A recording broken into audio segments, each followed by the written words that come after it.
What if you were the living embodiment of all pervasive peace? What if all sentient beings all around you increase their vibration towards harmony by merely being in your contact? What if, through conscious reasoning, focused will, and intentional living, you reform yourself, thereby becoming a catalyst in sparking transformation in others? I'm Shilpa Lewis, meditation, mindset, and mindfulness coach for midlife mompreneurs, and you are listening to Omnipresent Awareness, the podcast that will inspire you to use your story to serve humanity in not just healing, but thriving as souls, each fulfilling their highest purpose.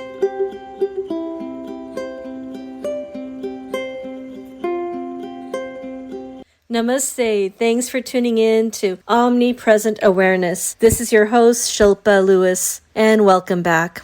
Okay, so I'm running a little challenge as I'm trying to get more people to discover this podcast and the conversations that inspire those who value personal growth.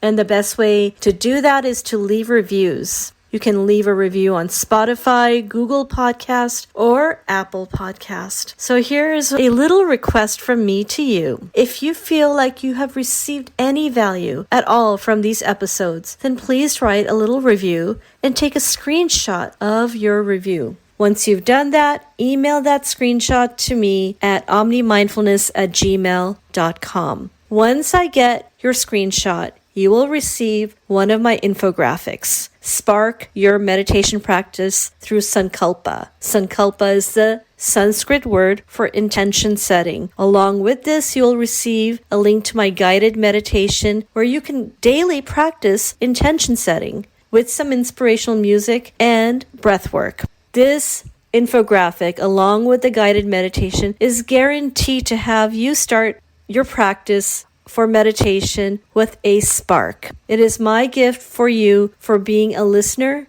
being a supporter, and of course for you to be able to manifest the best meditation practice. So thank you for showing up, listening, and being inspired, and most importantly, taking action. I appreciate you. So again, please don't forget to take a screenshot of your review and send it to omnimindfulness@gmail.com, and I will send you that infographic and the link to the guided meditation. And now, a conversation recorded with my partner in awareness, Tanya, from our joint podcast, Mindful Mompreneur Moments. And oh yeah, if you could, please listen to the very end of the podcast for powerful insights from our guest. Thank you. And next up, Swati Patel Mangat, triumphant schoolteacher extraordinaire. Swati studied economics in college, and after graduating in 1993, she worked as an investment advisor trading stocks and bonds. She also filed payroll taxes for national corporations. She aimed to provide the best service for her clients, cultivate positive relationships, and work with teams to streamline processes. During this period, Swati would get married and give birth to two beautiful girls. And around this time, she chose to become a stay-at-home mom. As a hands-on mom with her daughters reading and scholastics, Swati discovered she had a natural love for children and teaching. As her daughters got a little bit older and with other life challenges, she was faced with the need to return back to work. As she considered her options as her career path, she felt a new calling. She realized she longed for a more meaningful career where she could continue being with children and the ability to teach. So Swati decided to pursue her teaching credentials. With a great amount of determination, Swati earned her teaching credential and landed her dream job in 2014. She went on to earn a gifted and talented education, GATE certification, and was able to land her dream job of teaching gifted children. A few years later, she was awarded Teacher of the Year by her colleagues. During the pandemic, Swati taught online and also went into the classroom to teach in person. This difficult time solidified her belief that helping children develop not only their academic abilities but also mindfulness and social skills was what she was meant to do. Swati believes that discipline, mindfulness, and positivity are the keys to a balanced life. She also knows that there is always a shining light waiting for her after a difficult time has passed, and that anything worth doing will be challenging. She takes time to care for herself, her family, her friends, and her students. She forgives herself for mistakes, and she looks for lessons and ways to improve every single day. She loves the quote, "Mistakes are proof that you are trying." And now stay tuned for Swati's story.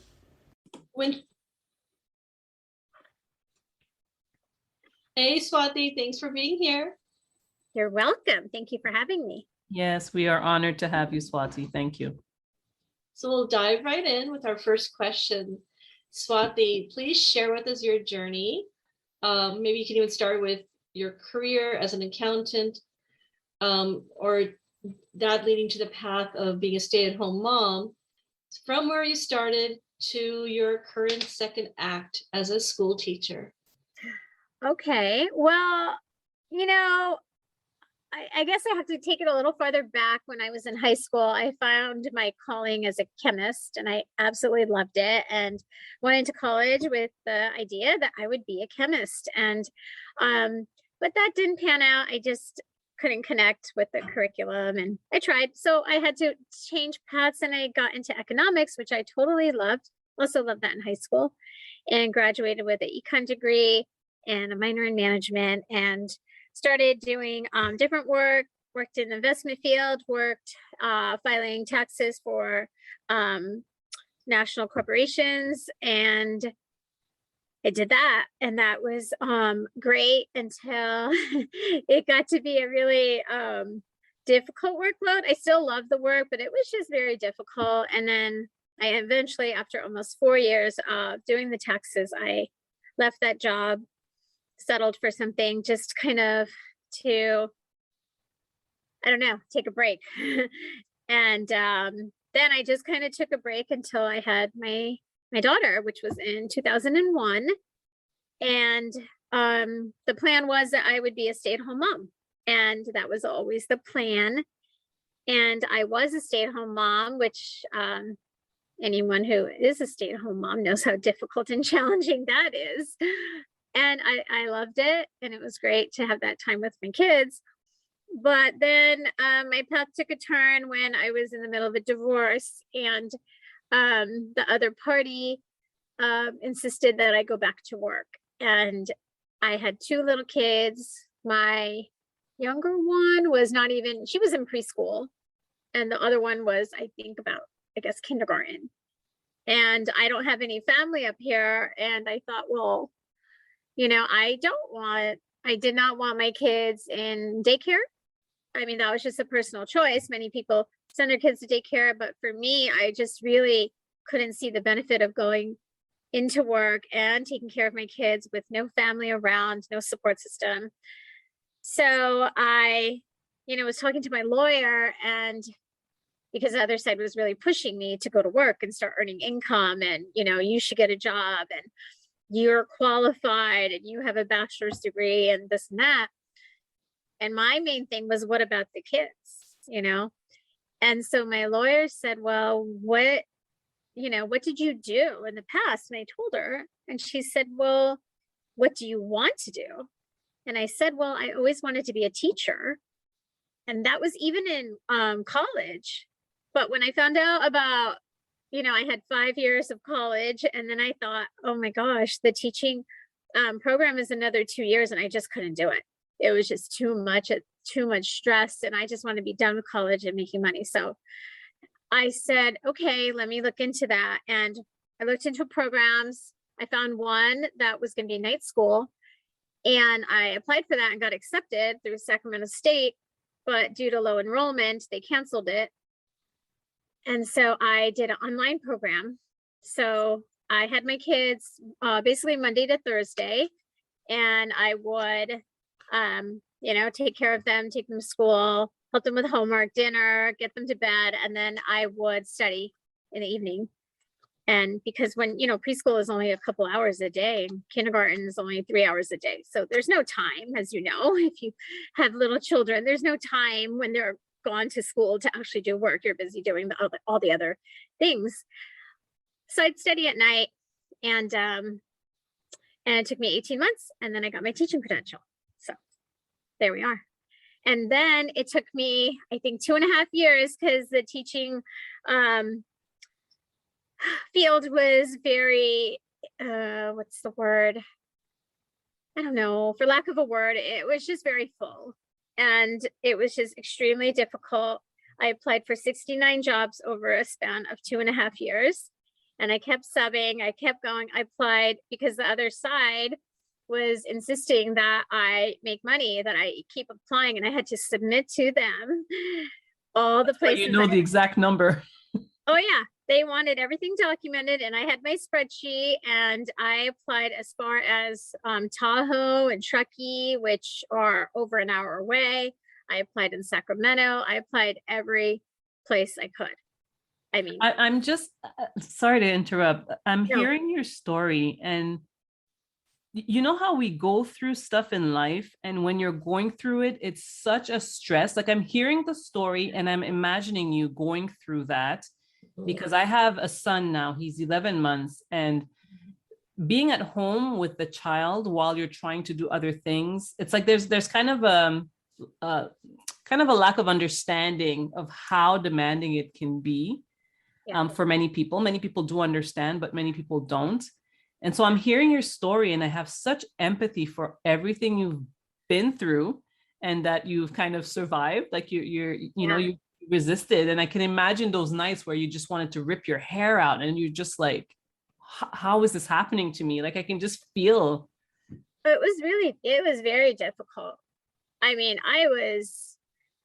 the divorce process was horrific. It took almost 3 years of arguing is not necessarily a bad word, but not coming to terms, nitpicking over little things. And I would have to go to court, and I would be, delivered these emails that were just like made up, like things that were not even true, and more things being demanded of me by the other side. I remember one day I spent 7 hours preparing court documents in my house, in my apartment, because I didn't want to pay my lawyer their, $300 an hour fee to do what I could do in 7 hours. So yeah, there were times when I didn't know I would make my rent. And, I was doing a voluntary reading club at the school where my kids went to. And that eventually turned into like a paid position, but it was only an hour and a half a day. And because of doing the teaching program, I had to do student teaching. So you don't get paid to student teach, you go and help in the classroom. And I did that every day. And aside from my 1.5 hours of getting paid, I think I was getting paid, I don't know, $11 an hour for that. So I'd maybe make, I don't know, a couple $100 a month. My parents helped out immensely. Otherwise, there was no way I could have made it.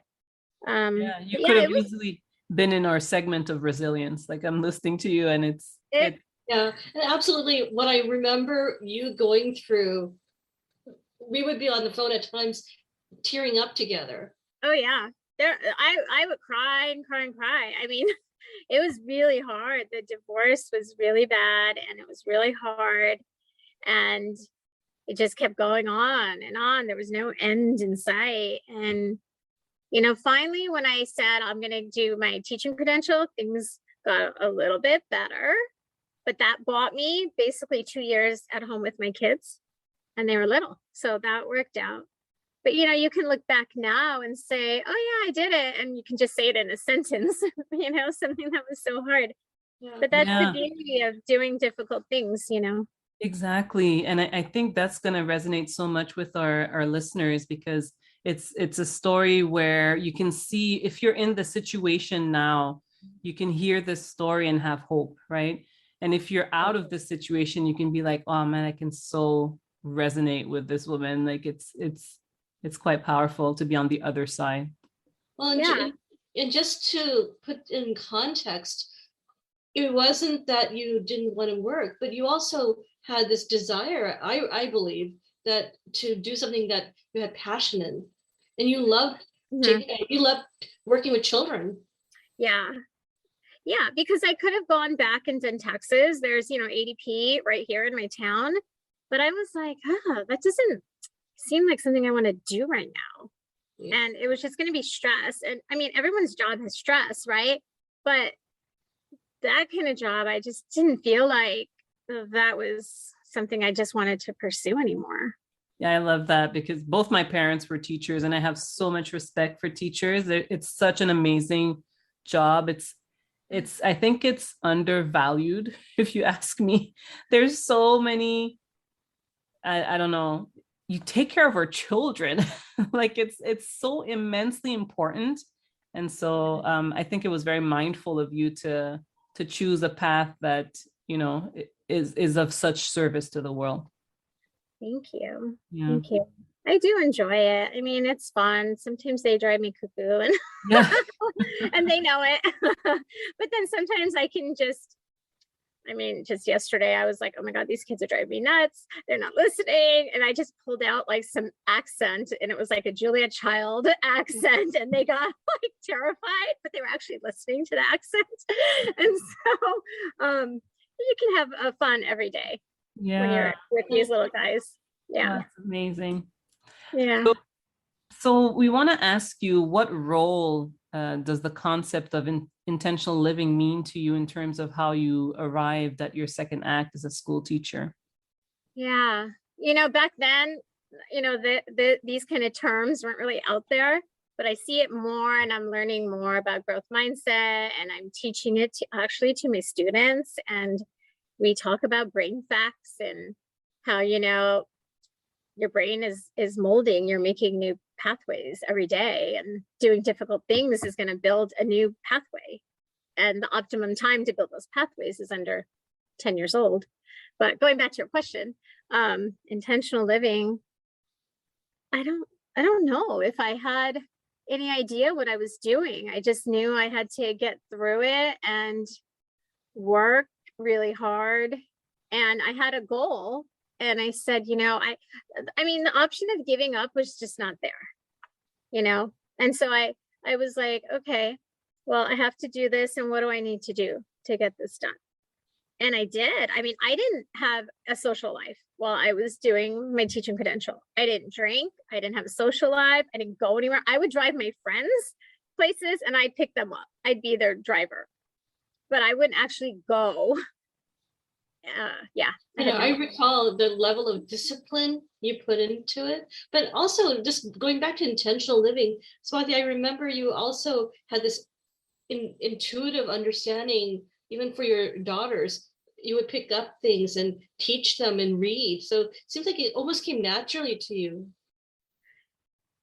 Yeah, I mean, I was always interested in little kids and babies. And, I started reading to Alina before she was born because I had seen something like decades earlier when I was a child about a woman from China who read to her child when he was in the womb.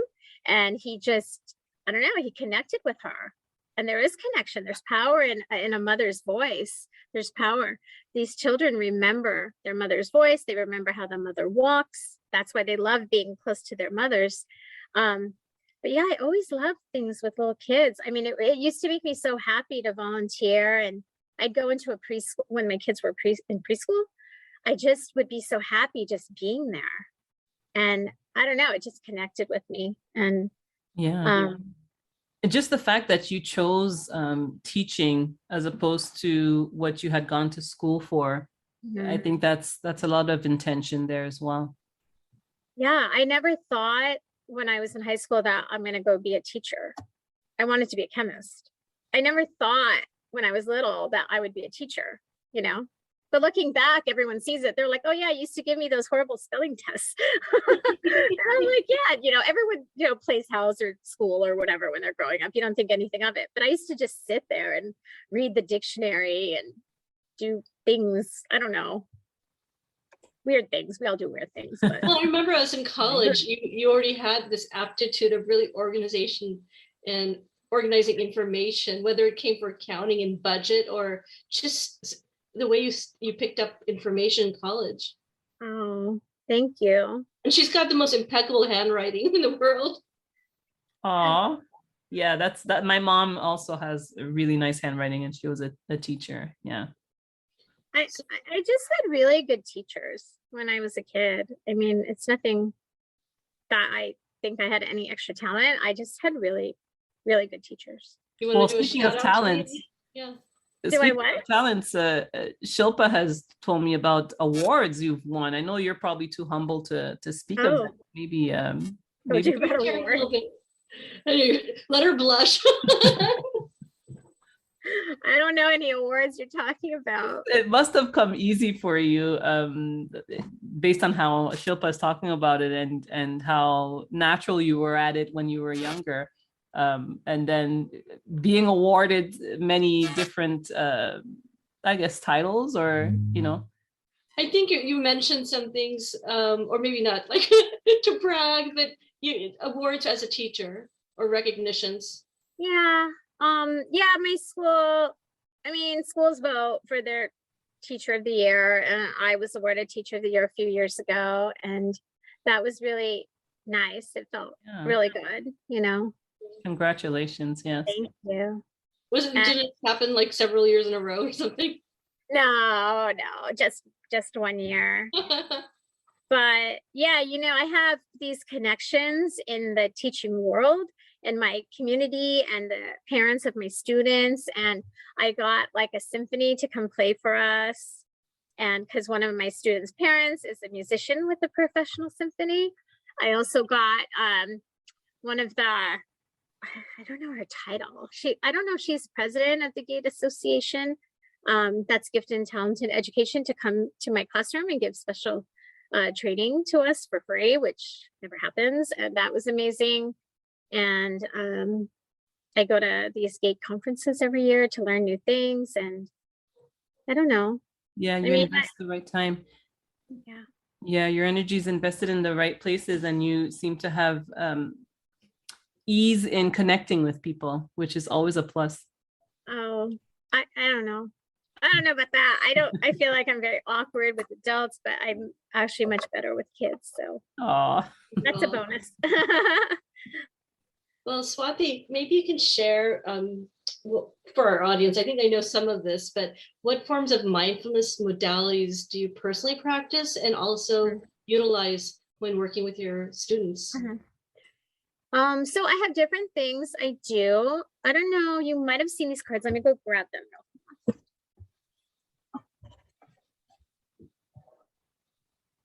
You might have these, Shilpa. Have you seen these? Oh, I bought one of those. I have it right there. So I was trained in mindfulness. And maybe for our audience, can you just tell us what the box is? Oh yeah, it's Mindful Kids, and it's really fantastic. It's ages 4 to 104, so anybody really. And they just have different skill sets they focus on. So this is one, and I present these.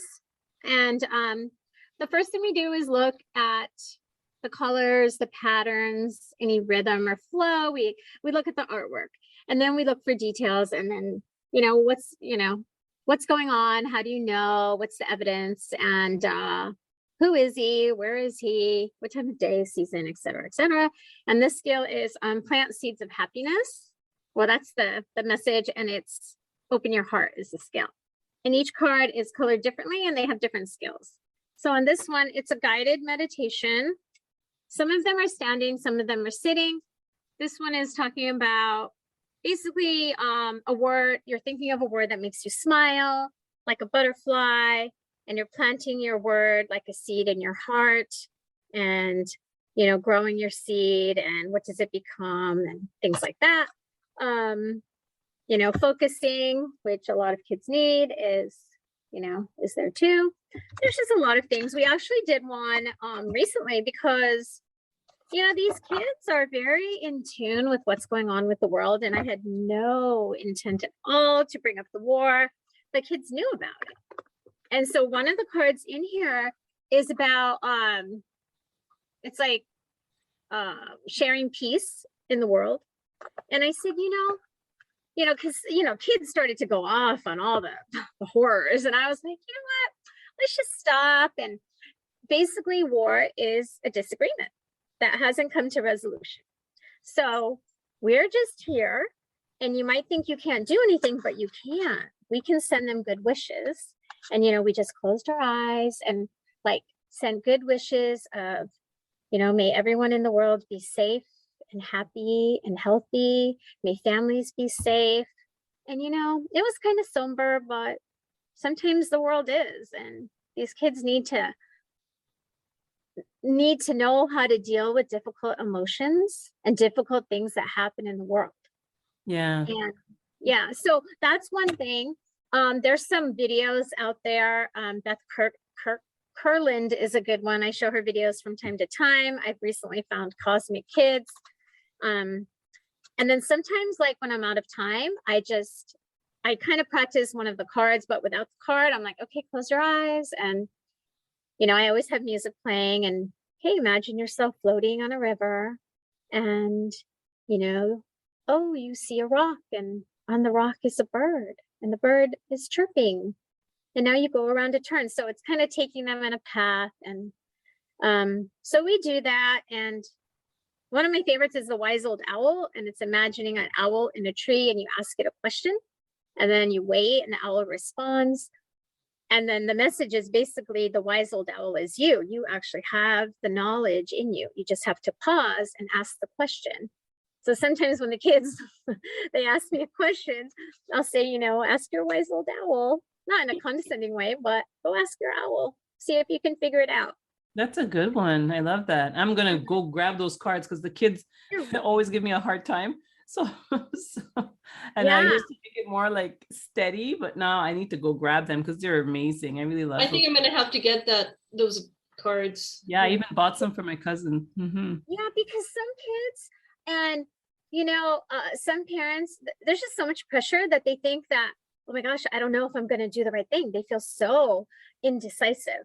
Like, oh my, I don't have pencil, and like, we got to teach these kids to solve problems. What are you going to do? Sit there for 6 hours with no pencil, Okay, go ask your wise old owl what to do, or should I start on my paper?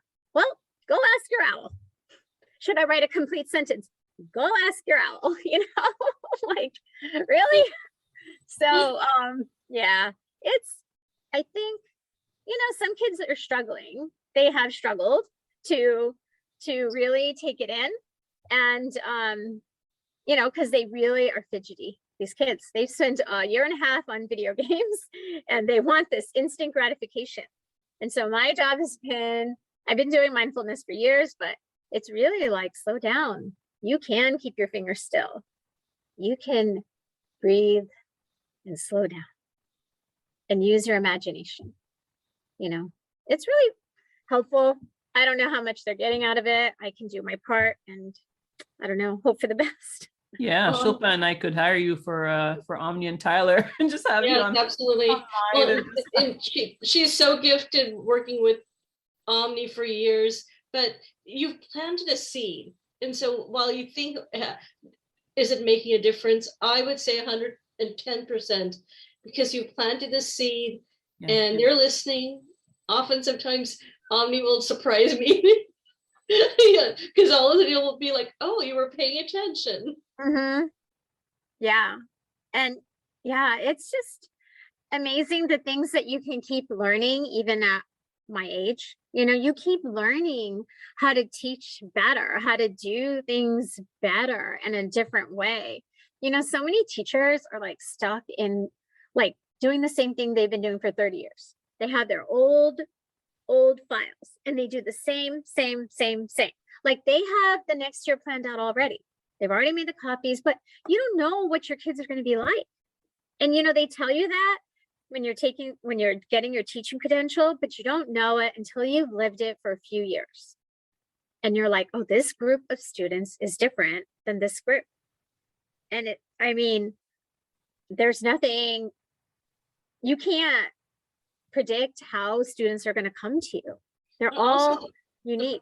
The pandemic alone is probably shifted some attitudes and behaviors.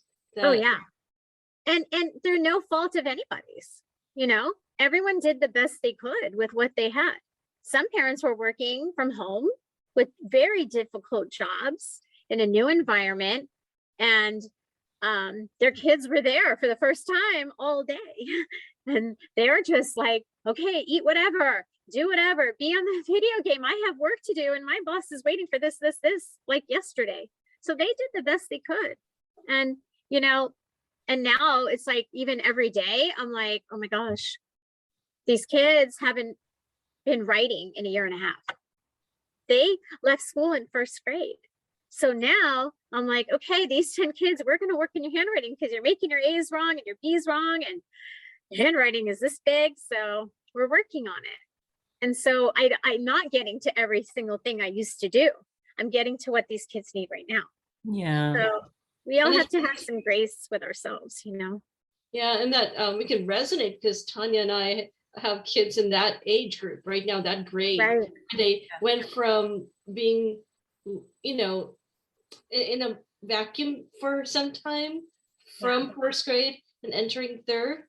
Yeah, exactly. Yeah, and homeschooling. So we know all about that. It's just it's been a ride, but you sound like you've managed to deal with it with grace and with a lot of understanding for both the students and the parents. So it's beautiful. I mean, Swati, as long as I've known you, you've always been like one of the most cheerful, bubbly people with this positive attitude. One other thing I think the audience would love to know is you run, and I think that's a form of mindfulness. Can you share a little bit about it? Because you're not just running sometimes, you're like, you have a coach, you've done marathons, you do marathons all the time. I don't. That was in my younger age. I've done races, but then, so yeah, running is very mindful. I don't know if any of you run or you have some form of exercise that's therapeutic, but I always feel better mentally after a run. I don't know what it is, connecting with the outdoors or just having that time to myself when nobody can need me in this moment, like I am gone, and even if I have stuff to do, I'm gone, I'm outside, I'm away. And I listen to some really great coaches, and it's just really good. Like, you're where you are right now. You're where you're meant to be. You're exactly who you are supposed to be right now in this moment. And commend yourself for getting out the door because you could have stayed in bed, or commend yourself and celebrate finishing something that you maybe didn't want to do. And, sometimes I listen to stories of some runners, and, their stories are just very inspiring. Like I listened to a story, I can't remember his name, but it was a Kenyan runner who's now an Olympian, but he was in Kenya and got all these boys were getting captured. There was like a war going on. They're capturing the boys, putting him in these horrific situations, and they planned their escape. And he was the littlest, so he had to be carried, and the older boys carried him. And he didn't see his mother for like 10, 15 years. Finally reunited with her in the States. So I think when I think I have a problem, I'm like, look at this little boy, look what he did. He went to a country, lived with adoptive parents, never seen his mother, no communication until one day, getting a letter saying we found her. So it's just, there's so many things that, people can complain about. And I do my share of complaining too. But then in the end, I'm like, gosh, I got it good. I have a job that I love in the school that I wanted to work at, teaching the kids I want to teach. And I get to do this every day. So when other teachers complain and say, oh, it's okay for a Monday, I'm like, what's wrong with you? because some of them have never had a different type of job. And, we get to kind of create our own thing here. And that's a really good segue for the last thing that we normally ask. And actually, Tanya, I think we almost forgot it on our list of questions. Mm-hmm. What insights can you provide to someone who may have been in a very similar situation? There are many women, particularly given the pandemic era where people are leaving their old jobs. What insights you have for someone who's considering their second act or even third act? Yeah, pivoting, transitioning. Yeah. I mean, like for me, there's always been clues, right? Like looking back at my past, like what I really liked. I loved neat handwriting. I loved, coloring. I mean, just obsessed. And now it's like, I never thought I could do any kind of art at all. And if you know Shilpa, she's quite the artist and has always been. And even when Shilpa was doing art in college, I was just like, why is she doing that? I don't even understand, but she loves it. And I don't get it because I had awful art teachers when I was a kid. But like just me doing my own thing was quite lovely. So I always say, like, think about what you used to love when you were a kid. And this is what I tell parents, like, don't discount what your kid likes right now, because this might be their path. I mean, yeah, a lot of kids want to be an artist when they grow up or a writer, but don't discount that love that they have, because that could be part of what they go on to do. So I don't know. It's scary, but not scary. And, but I have a quote up here. I'm going to pull it down. And you may want to share that one story that not only did she then discover at some point in her life that she enjoys art, she went to France, she went to Paris just for a period. And one of the things Swati and I have always had in common, which now overlaps with Tanya, is a love for anything French. And we loved it. And just in college, we just loved anything French. And then Swati went to Paris. Oh, wow. My dream came true. Yeah, so this is a quote. It says, "The unknown is the scary part, but it never lasts forever." So when you're thinking about your second act and thinking, oh, I'm so comfortable, there's not much good that comes out of comfort, and then you get to do something new. And yeah, it's scary, but we still have so much life left in us. I love that. There's not much that comes out of comfort. No. Yeah. And yeah.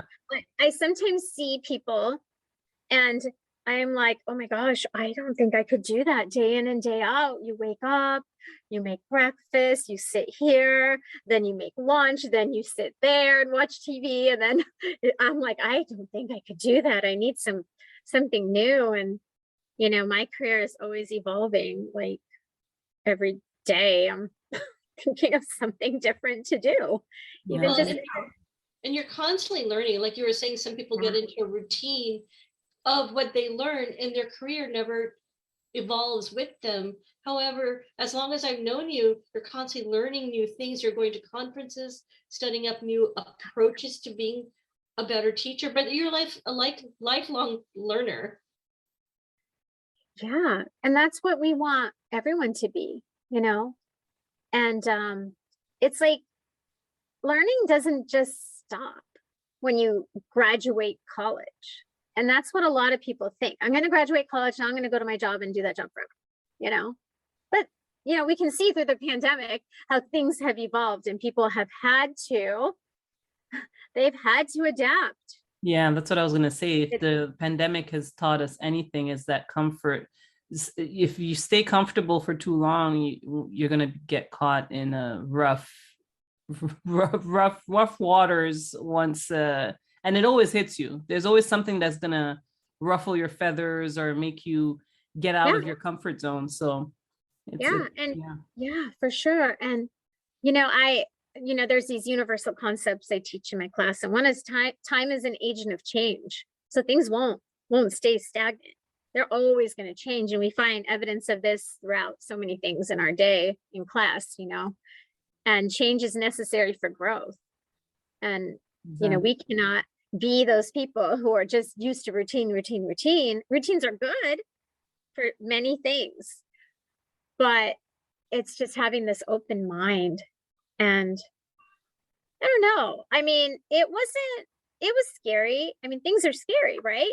Coming into something new, but then think about the accomplishment you feel and the new places you can go. I mean, obviously, if people are looking for a second act, there's something not too super thrilling about their first act. There's a reason they're not that they're looking, they're thinking.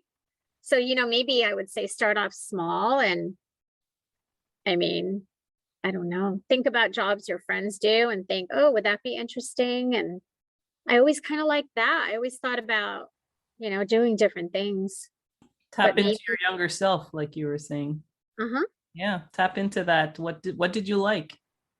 Yeah.